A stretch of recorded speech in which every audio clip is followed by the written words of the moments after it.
they always start the game crap, but then he makes the changes and then it works. Yeah. So does that mean that he's a crap planner and then he has to sort it out, or does that mean that he knows how to change the course of a game once he sees it unfolding? I think that's probably more the case. I don't think he's a bad manager. I think he's not terrible, certainly. I think he puts, he's no Wilmots. He puts the 11 he puts out there are the ones that he thinks can do the job. And then once he sees the game unfold, like you said, I think then he's able to make the right adjustment. Like he can see where they are struggling and give it a little life. So he almost went a bit 4-4-2-ish. Mm-hmm. So our reporter on the ground, Will, was saying, because he was at that game.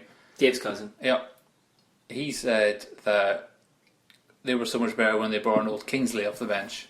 I like Kingsley. So then they brought him, I can't remember who they came on for, but they kind of, like, Griezmann kind of was playing more off Giroud as opposed to being stuck out in the wilderness. Well, that's where he should be playing, really. I think Giroud should be the furthest forward guy, and then, like, Griezmann just doing all sorts of good stuff. Yeah.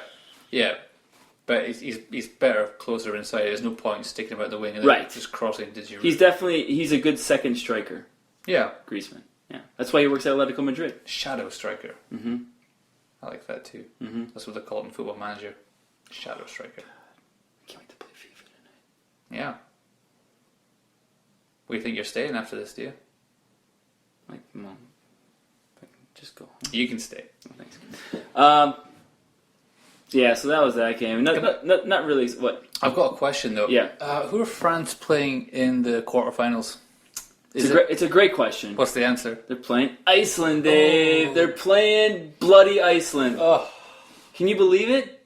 I can believe it. Because I predicted it. And like I said, I predicted the exact scoreline, Dave. Let me tell you, I secretly would have predicted Iceland because I know England are shit. But I didn't want to because I tempt fate. The best part about that is when I saw the penalty and Rooney sticks it in. Rooney. I was like, this game is not over. I mean, I watched almost all of Iceland's qualifying matches. I've watched every one of their matches in this tournament. You cannot count on an Iceland team. This team especially, you cannot count them out. Especially against that England defence as well. And it was 4 minutes in. Like, fine, Rooney, you got one. Good. It's too early for the underdog to take the lead. Guess what? We're just going to score immediately. So take that. And we're going to do it the way that you've seen us in the film. I'm positive of it. Over and over and over again. What do they do when they get a ball on a throw-in? They're going to launch it into the box. Every single time. That's what they do. Yeah. Well, and England still couldn't defend it. Nice little flick on. From Carrie Arneson, former Aberdeen. Carrie Arneson. Let's go. Ragnar sticks it in. It's a wonderful goal. I like that kind of football. Just chuck it long. Functional, Just chuck it in. Why just pass it short and, just stick it in the box? Especially now, because most teams are sort of coached to defend against passing. Yeah, possession, exactly. So then when you just get some lump throws it in the box to another lump who heads it back to some big lump who just sticks it in the goal. They're like, what is terrific. That? You know, they're expecting Iniesta. They've got a giant Viking. Yeah. It's even better. Oh. But yeah, it works. Oh, it's terrific. I watched it now. Oh, intimidating. It is. It's really good. Mm-hmm. If you know where it comes from, Dave, I found this out. Go on. I read an article about it. It comes from Motherwell in Scotland. Their fans did it. Don't like it so much now. And one of the club teams in Iceland... Motherwell, when did they do it? Just listen. Okay. One of the club teams, this is back, 20-some years ago, 30-some years ago maybe, from Iceland was playing Motherwell in a Europa League tie, saw the Motherwell fans doing it, and took it back to Iceland, and then it became a chant they did for the national team. Motherwell? Yeah.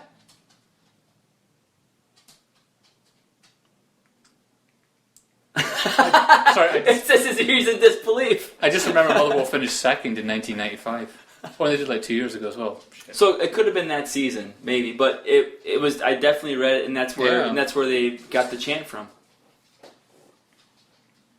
But I've seen Motherwell play a number of times, right? Mm-hmm. They don't do that, right? No. Well, maybe they stopped doing it. Why? Because the Icelandic guys copyrighted it? I don't know. Well, it's just more intimidating when Icelandics do it, probably. Oh, I never liked Motherwell. I don't know why. It's one of my least favourite Scottish teams. I have no real reason for it. Are they still in the Premiership? Oh, yeah. They got top 6 this year. Oh. Good for them. Well, because they have to split, so it's exciting. Yeah. I don't know why I don't like But it. yeah, I read that, and I think it was on Wales Online. So I thought it was interesting. Yeah. I had no idea that a shitey town in Scotland has such an impact on Icelandic football chants. Brilliant. Motherwell. But and then in the second half, the first half they got their second goal. Yeah. Joe Hart unable to keep it out. What was he doing? I don't know. I don't really understand because It was a pretty straightforward thing, right? Like he's often quite good, but then he's just not being. The shot was like, and the guy basically used his leg as a putter, and yeah, Sigthorsson it was. And if someone puts a football, you normally just catch it or something. Yeah. Yeah. He just decided to let it through. Oh. It was terrible goalkeeping. I think the Bale one was worse. If I had to pick which one was worse. Yeah. They both stank. Yeah. Plus, I just liked that they took Would the you, lead. if you were the future England manager, if you were interim boss Gareth Southgate, would you? Oh, good grief! Hey, Harry Redknapp said he should be the New England manager. We know we think of Harry Redknapp, though, don't we? Not much. Harry Redknapp. Harry. The only man whose name starts with an apostrophe. Apostrophe ARRY. Hey, Harry. But would you, if you were going to come in, you maybe put Big Forster in there or Jack Butland? Butland. I mean, either or. I like Forster. I like both of them. He's a big unit. Butland and Forrester are very good goalkeepers. I wonder how Hart would get on if he was that.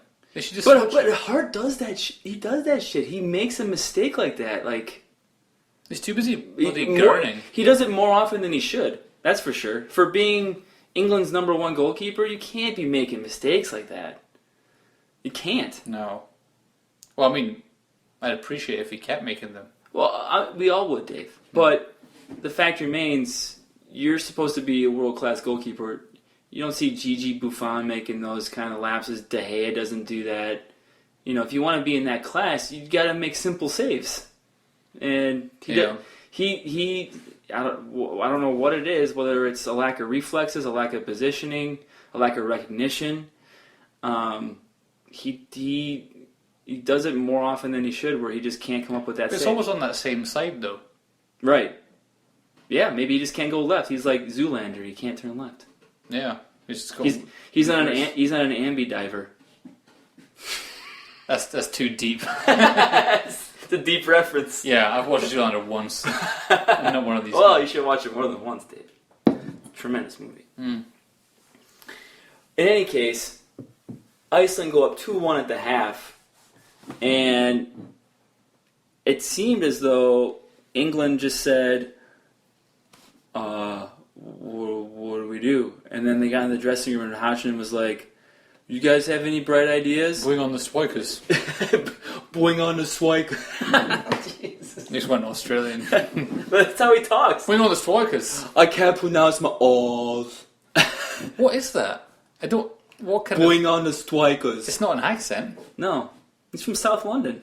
How can he not speak? He's missing part of his tongue. I don't know. Anyway, and even during points of that second half, Iceland was just, hey, Tiki-taka. hey. Yeah. England couldn't get the ball in stretches. Because they brought on all the strikers, and it's a bad idea. Yeah. There's a really famous game where, Ireland played Holland to qualify for the 2002 World Cup, and Ireland went down to 10 men, and they had to win. Oh no! And then they scored the goal and went 1-0 up. It was mental. And then Holland responded by bringing on all their strikers, and they took off most of their midfielders. They just had basically just 4 guys up there. And that's what the second half was like. They're just a lot of guys just going, oh, I don't know what to do. And then you've got Jamie Vardy trying to get creative on the wing. Yeah. And I don't know. I'm thinking one season wonder. Jimmy Vardy? Yeah. Yeah, probably. Next season, I'm thinking 6 or 7 goals. Stayed at Leicester City, though. Yeah, no, because he'd be a boss who went to Arsenal. Yeah, he recognizes that. He's not a dummy. Take Although he may be racist, but he's no dummy. One point I wanted to make about this, obviously we read and see the reaction from British journalism and journalist-type figures. So we get this is the worst performance ever by England. It was all about how England were terrible, blah, blah, blah, blah, blah. Can we give some credit to Iceland? Maybe Iceland were the ones who forced them into some of the decisions they made. Maybe there was what they were doing forced them into some of the terrible passes they made. I want to focus more on. I'd like to shed more light on the fact that maybe Iceland are just freaking good, rather than how terrible England played. Like, there's a reason for how terrible they played. Maybe it was Iceland. What do you think? Yeah, I do agree, but it was really bad from England. Because, Iceland knew what their game plan was. They always do. I know, but that works especially well against England, because England can't break down a team. He didn't have enough creativity. You see me, he's had strikers. Jack Wilshere, though. No, you don't bring a guy. What was Hodgson's fetish with Jack Wilshere? I don't understand. Well, he played really well in the qualifiers, and in particular, they had one game. Dave, it doesn't matter. What? The guy hasn't played a competitive match in club football for however long. He had 1 star for Arsenal. What are you talking about? Don't lie on the podcast. Sorry, he had 1 start for Arsenal. He did the thing, and he was doing the diamond for a while, and he was playing at the base, and they beat Slovenia 3-2 away, and he was really good. And he's a really good player, but you don't bring half-fit people. Right. To a tournament. And that's the point I'm making, is that it's fine. Wilshere is a good player. He's a very good player.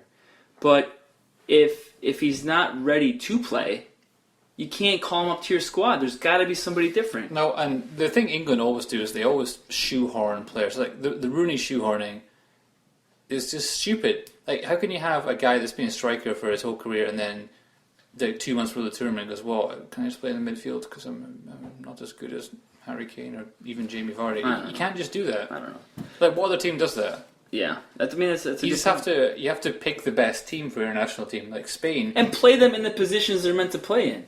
Yeah, exactly. Spain, you know who Raul is? He played for Spain. Yes, of course. Yeah, so he was always in the squad, and they always said that he was kind of holding them back, especially sort of 2004, 2006, where they had a good young team like Torres was coming through and Xavi and whatever, and then he was in there, and they kind of thought he's slowing it down, and then after World Cup 2006 in France, they went, all right, he's done. No more Raul. Yeah, and then they won the Euros and the World Cup and the Euros again.